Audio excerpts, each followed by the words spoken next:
এখনো আমাদের আনুষ্ঠানিক প্রচার প্রচারণা কিন্তু শুরু হয়নি। তো যেহেতু বিশ্ববিদ্যালয়ে ভিপিজিএস এজিএস ডাকসু নির্বাচনকে কেন্দ্র করে প্রত্যেকটা প্যানেলেরই ভিপিজিএস এজিএসরা ক্যাম্পাসে পদচারণা করছেন, আপনারাও আমাদের প্রত্যেকটা মুহূর্তের অবস্থান সম্পর্কে জানার জন্য আগ্রহ প্রকাশ করছেন, যারই ফলশ্রুতিতে আমরা জানিয়েছি যে আমরা আজকে শহীদুল্লাহ হলে নামাজ পড়ব। শহীদুল্লাহ হলটাকে বেছে নেওয়ার পেছনে অন্যতম কারণ হচ্ছে Innovation for smarter life. আপনারা জানেন 15 জুলাই 2024 সন্ধ্যা এবং 16 জুলাই ঢাকা বিশ্ববিদ্যালয়ের শহীদুল্লাহ হল থেকে কিন্তু ছাত্রলীগকে প্রতিরোধ শুরু হয়েছিল সন্ত্রাসী সংগঠনকে, যার ফলশ্রুতিতে আমরা মনে করেছি শহীদুল্লাহ হলে আজকে জুমার নামাজটা আমরা পড়বো। আমার সাথে আমার সেন্ট্রাল যে প্যানেল আছে, ডাকসুর যে প্যানেল, সে প্যানেলের সম্পাদক বৃন্দ এখানে আছেন। শহীদুল্লাহ হলের ভিপিজিএস এজিএস সহ সম্পাদক মণ্ডলী যারা আছেন তারাও এখানে উপস্থিত আছেন। শহীদুল্লাহ হলের প্রতি একটু আলাদাও না, একটু শ্রদ্ধা আছে, এটা স্বাভাবিক ব্যাপার। কারণ তারা 15-16 তারিখ যেভাবে প্রতিরোধ করেছে, যেটা অন্যান্য হলগুলোতে সাহসে রূপান্তরিত হয়েছিল নিঃসন্দেহে। প্রিয় বন্ধুগণ, আপনাদেরকে এই শিডিউলটা জানানোর পেছনে আরো একটা কারণ হচ্ছে, গতকালকে আমি আপনাদের সামনেই মধুর ক্যান্টিনের সামনে আমি বক্তৃতায় বলেছিলাম জাতীয়তাবাদী ছাত্র দলের যে প্যানেল, সেই প্যানেলটা অন্যান্য সকল সংগঠনের প্যানেল থেকে সম্পূর্ণ আলাদা। কিভাবে? কারণ আমরা দলের অভ্যন্তরীণ সেন্ট্রাল এবং বিশ্ববিদ্যালয়ের নেতৃবৃন্দের ভোটাভুটির মধ্য দিয়ে আমরা সংগঠনে নির্বাচিত হয়ে তারপর এখানে নির্বাচন করতে এসেছি, ডাকসুতে নির্বাচন করতে এসেছি। অন্যান্য সংগঠনের প্রেসিডেন্ট সেক্রেটারি প্রার্থী হয়েছেন, আমার সংগঠনের প্রেসিডেন্ট সেক্রেটারি বৃন্দ ইচ্ছা করলে কিন্তু প্রার্থী হতে পারতেন, কারণ আমাদের সংগঠনের প্রেসিডেন্ট সেক্রেটারি সকলে বিশ্ববিদ্যালয়ের রানিং স্টুডেন্ট। কিন্তু বিশ্ববিদ্যালয়ের শিক্ষার্থী এবং বিশ্ববিদ্যালয়ের পরিবেশের আকাঙ্ক্ষা এবং চাহিদা অনুযায়ী যাদেরকে দেওয়াটা বিশ্ববিদ্যালয়ের শিক্ষার্থীদের চাহিদা ছিল, তারা তাদেরকে সামনে এগিয়ে দিয়েছেন, এবং সেটা ভোটাভুটির মাধ্যমে, নির্বাচনের মাধ্যমে। আমি সেটা বলেছি। কিন্তু পরক্ষণেই দেখলাম ঢাকা বিশ্ববিদ্যালয়ের যে গ্রুপগুলো আছে, ঢাকা বিশ্ববিদ্যালয়ের শিক্ষার্থী সংসদ সহ অন্যান্য যে গ্রুপগুলো আছে, সেই গ্রুপগুলোতে প্রপাগান্ডা ছড়ানো হলো যে আমি বলেছি আমার ছাত্র দলের সভাপতি সাধারণ সম্পাদক ইচ্ছা করলেই ভিপিজিএস হতে পারতেন, মানে ভোট লাগবে না।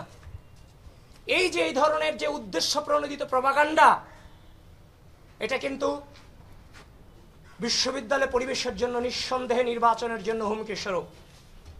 আমরা বাংলাদেশ জাতীয়তাবাদী ছাত্র দল সাংগঠনিকভাবে আমরা উদ্বিগ্নতা প্রকাশ করছি, আশঙ্কা প্রকাশ করছি যে বিশ্ববিদ্যালয়ের যে মিসইনফরমেশন, ডিসইনফরমেশন দিয়ে বিশ্ববিদ্যালয়ের গ্রুপগুলো যা করছে, ইচ্ছা করলেও তো সেই নোংরামি আমি করতে পারবো না। এবং এই যে নোংরামি যা হচ্ছে, এর এগেনস্টে যখন আমরা রিয়েল পোস্টগুলো দিচ্ছি, সেগুলোকে সাথে সাথে ডিলিট করে দেওয়া হচ্ছে, সেগুলো অ্যাকসেপ্টও করা হচ্ছে না। সুতরাং বিশ্ববিদ্যালয় প্রশাসনকে অত্যন্ত কট্টরভাবে এই ব্যাপারে সিদ্ধান্ত অতি দ্রুত জানাতে হবে। বিশ্ববিদ্যালয়ে নির্বাচনী পরিবেশ সৃষ্টি করে কেউ প্রপাগান্ডা করবে আর তার কোনো আইনি ব্যবস্থা নেবে না, সেখানে বিশ্ববিদ্যালয়ে নির্বাচনী পরিবেশ সৃষ্টি হওয়ার কোনো সুযোগ আমরা দেখতেছি না। তাছাড়া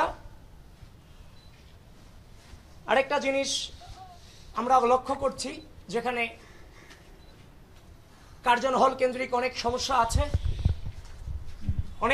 আছে। কার্জন হল, মোতাহার হোসেন ভবন, তারপর হচ্ছে মোকাররম ভবন, তারপর হচ্ছে যে আমাদের যে কার্জন হল, ক্যান্টিন সংক্রান্ত থেকে শুরু করে অনেক ধরনের সমস্যা আছে যেগুলো সমাধান হচ্ছে না, ঝুলে আছে। আমি শিক্ষার্থী ভাই বোনদেরকে বলতে চাই, নিজের অধিকার আদায় করতে গিয়ে যেমনভাবে পূর্বে আপনারা পিছিয়ে যান নাই।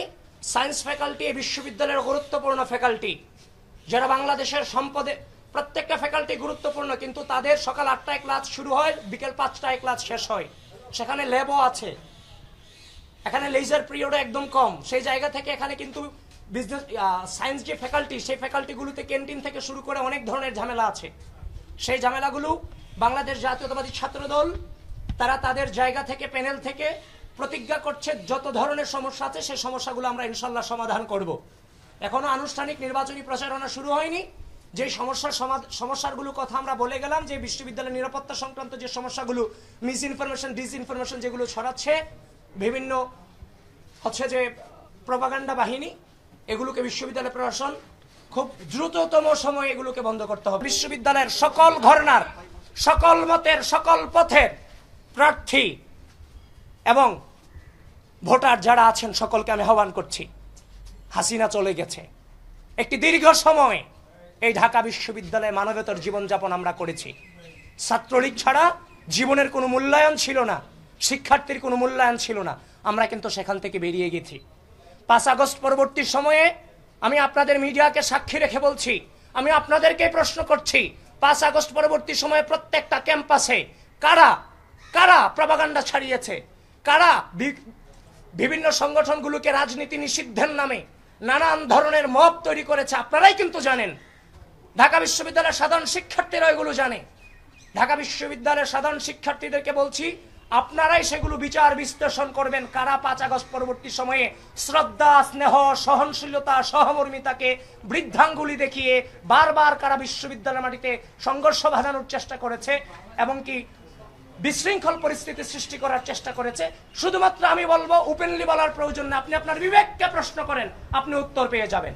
সুতরাং যারা বিশৃঙ্খলা সৃষ্টি করতে চায়, আমি আপনাদের সকলকে উদাত্ত আহ্বান জানাচ্ছি, ঢাকা বিশ্ববিদ্যালয়ের মাটিতে ছাত্র রাজনীতি কিংবা আমাদের প্রত্যেকের অবস্থান হবে শ্রদ্ধা এবং স্নেহের সমন্বয়। আমাদের টার্গেট থাকবে একটাই, পড়াশোনা, গবেষণা, সহশিক্ষা, ব্যক্তিত্ব সম্পন্ন এবং দেশপ্রেমিক হিসেবে গড়ে তোলা। এজন্য সকলকে আহ্বান করছি, কেউ কারো পিছনে না লেগে ওপেনলি রাজনীতি করেন, আপনার প্রতিপক্ষকে রাজনৈতিকভাবে মোকাবেলা করেন। এই যে বিহাইন্ড দ্য সিনে গিয়ে নানান ধরনের ফটোকার্ড আপনারা বানাচ্ছেন, যেগুলো টোটালটাই বিকৃত মস্তিষ্কের চিন্তা ভাবনা, এগুলো থেকে বেরিয়ে আসেন। কোনো নম্র, কোনো সভ্য, কোনো সুস্থ মস্তিষ্কের মানুষ এই ধরনের অপপ্রচারে লিপ্ত হতে পারে না।